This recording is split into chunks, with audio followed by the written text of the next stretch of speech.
வணக்கம் நண்பர்களே, இது உங்கள் புரட்சி கவிஞர் பாரதிதாசன் எழுதிய குடும்ப விளக்கின் பகுதி 13. வாருங்கள் பார்க்கலாம்.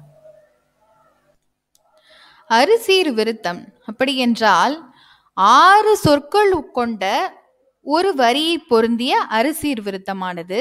அது மட்டுமன்றி ஒரே வாக்கியத்தை இரண்டாக மடக்கி எழுதலும் இதில் பொருந்தும். முதல் வாக்கியத்தில் முதல் சொல்லின் முதல் எழுத்தும் இரண்டாம் வாக்கியத்தின் முதல் சொல்லின் முதல் எழுத்தும் மோனையாக வெளிப்பட்டிருக்கும் அறுசீர் விருத்தத்தை ஆசிரிய விருத்தம் என்றும் கூறுவர். அவளின் காதலுள்ளம். கணவன் கடைக்கு சென்று விட்டான். அவனை எண்ணி ஏங்கிய மனைவி அவன் குணத்தின் தான் பெற்ற இன்பமும் மகிழ்ச்சியையும் பற்றி எண்ணி களிப்புறுகிறாள். அதனையே அவளின் காதலுள்ளம் என்று தலைப்பிட்டிருக்கிறார் கவிஞர். உணவுண்ண சென்றால் அப்பம் உண்டனல் சீனியோடு. வீட்டில் உள்ள அனைவரும் வெளியே சென்ற பின் தலைவி அவள் உணவு உண்ண செல்கிறாள். அவள் செய்து வைத்த அப்பத்தோடு சர்க்கரையையும் சேர்த்து உண்கிறாள் என்று குறிப்பிடுகிறார் கவிஞர். இதில்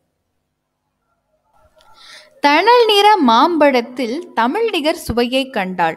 நெருப்பின் நிறம் கொண்ட மாம்பழத்தில் தமிழ் மொழி எவ்வாறு இனிமையை கொண்டதோ அதே போன்ற சுவையை அவள் கண்டாளாம். இவ்வாறு சொல்கிறார் கவிஞர். மணவாளன் அருமை பற்றி மனம் ஒரு கேள்வி கேட்க, அவள் கைப்பிடித்த அவள் கணவனின் செய்கையையும் அருமையையும் பற்றி அவள் மனம் அவளிடமே ஒரு கேள்வி கேட்கிறது என்று கவிஞர் கூறுகிறார்.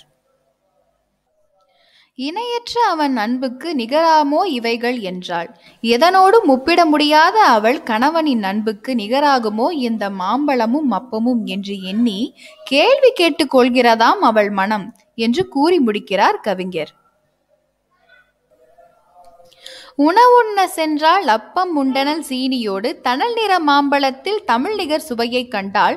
மணவாளன் அருமை பற்றி மனம் ஒரு கேள்வி கேட்க, இணையற்ற அவன் அன்புக்கு நிகராமோ இவைகள் என்றாள்.